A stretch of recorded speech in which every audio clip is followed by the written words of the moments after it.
Bonjour à tous, bienvenue sur Prajna. Cette vidéo est la troisième vidéo chapitre de ma rencontre avec Antoine Charlot. Dans cette vidéo, nous parlons de cuisine puisque, comme Antoine l'avait expliqué la semaine dernière, il est cuisinier lors des retraites de méditation et il a développé des recettes simples et végétariennes pour de très nombreuses personnes lors des retraites.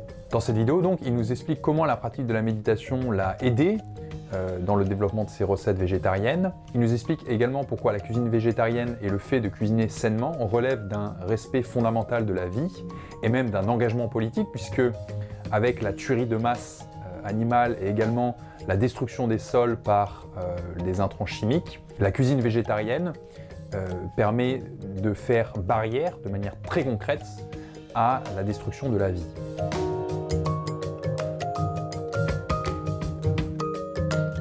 Dans beaucoup de domaines, on a cette notion que parfois le plus simple est le meilleur. Enfin, c'est le plus simple qui a le plus de succès. Alors sans tomber dans des extrêmes, on se rend compte que dans la cuisine zen, on est amené à rechercher une forme d'harmonie. En fait.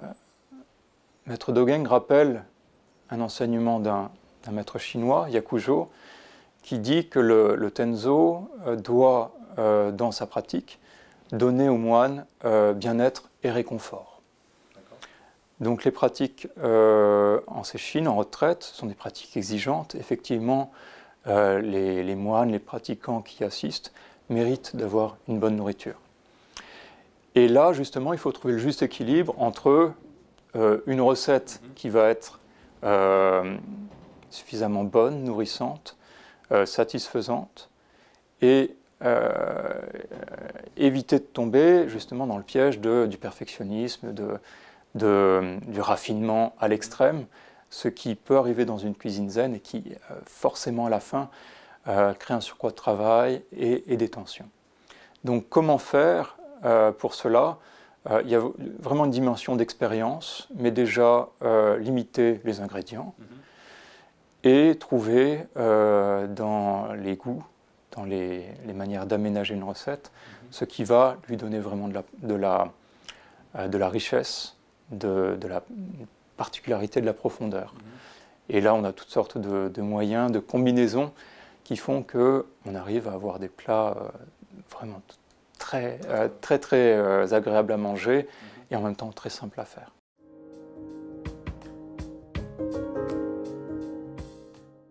Quand tu parles de méditation par rapport à la cuisine et par rapport au ressenti corporel, à travers la méditation, il y a la dimension de conscience qui est essentielle.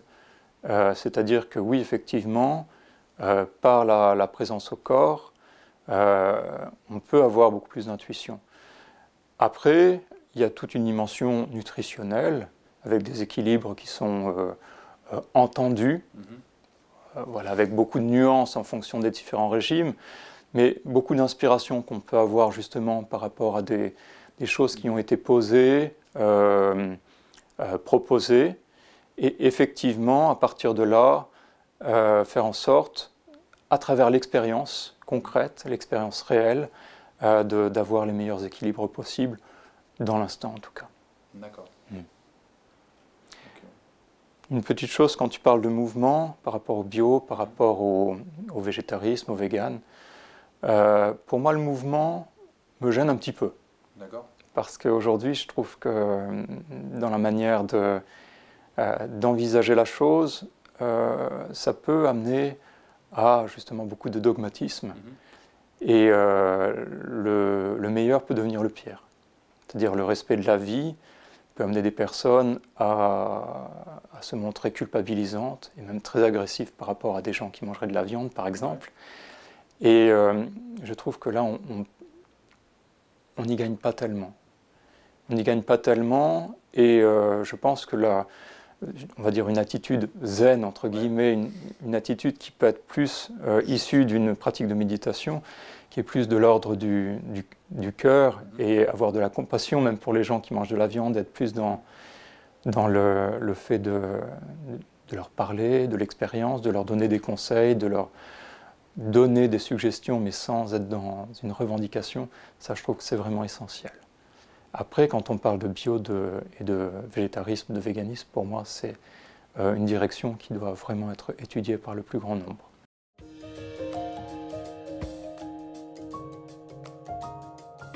Déjà, quand on parle de bio, et ça c'est quelque chose, une expérience qu'on peut faire corporellement également lorsqu'on consomme les aliments. Déjà, quand on parle de bio, on parle de vivant. L'agriculture conventionnelle, c'est une agriculture qui est issue de terres qui sont mortes, pour l'essentiel. De terres qui sont mortes, où on met des semences, qu'on fait pousser avec des engrais. Donc là, on est vraiment sur le contre-nature le plus total. Et donc le bio, pour moi, est une expression de quelque chose de vivant, de la vie. Et là, si on parle de méditation, on est vraiment là aussi dans une expérience de vie qui se déploie. Donc là, il y a vraiment un miroir qui se fait par rapport à ça. Et aujourd'hui, pour moi, consommer autrement que bio, ça me paraît complètement aberrant. Parce que c'est quelque chose que tu sens, c'est-à-dire que je sais et que je sens. D'accord. Les deux. C'est vrai qu'après, quand on voit des images de terre dans l'agriculture conventionnelle qui sont complètement desséchées, mortes, bon, c'est comme une confirmation quelque part de l'expérience. Et c'est vrai que quand on mange aussi un aliment vivant, bio, on va dire, là aussi on ressent quelque chose au niveau corporel, une énergie, quelque chose qui apporte beaucoup plus qu'un aliment conventionnel. Donc de ce point de vue-là, oui, on ressent cette vie.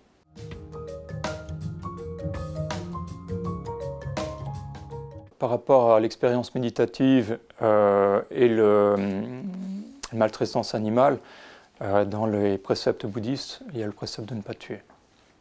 Et de plus en plus, les gens qui pratiquent la méditation vont vers moins de consommation de viande, de plus en plus. Réduisent parfois, s'arrêtent parfois. Et quand je parlais de dogme tout à l'heure, lorsque on a des personnes qui sont dans le dogmatisme en disant arrêtons de manger de la viande, adoptons un régime un tel ou un tel, il y a un gros risque, c'est que ça ne vienne pas vraiment de l'expérience et que ces personnes, à un moment donné aussi, arrêtent.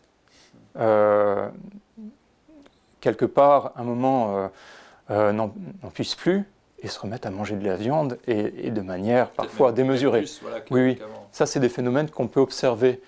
Et c'est vrai qu'il y a dans la méditation un engagement qui est global, je dirais.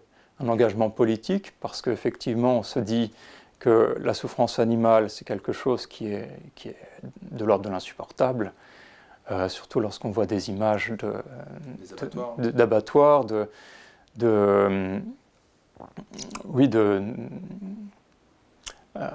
d'industries où les volailles sont utilisées pour la production de viande de volaille ou alors les œufs. Quelque chose qu'on voit beaucoup moins aussi, la mer qui est ravagée par justement le fait d'aller pêcher de manière de plus en plus contre nature là aussi et de détruire les environnements. Donc le fait de ne pas tuer est une motivation, le fait de respecter la nature est une motivation. Et je dirais plus encore par rapport à la méditation, l'idée d'harmonie, recherche d'harmonie. C'est-à-dire que dans la méditation, on revient au niveau du corps et de l'esprit à un état d'être qui doit être de plus en plus harmonieux. Et là, tel que le monde est engagé, on peut se dire là aussi qu'il y a une disharmonie. Et le fait de se positionner au niveau de l'alimentation, c'est une manière de mettre en écho cette pratique de la méditation.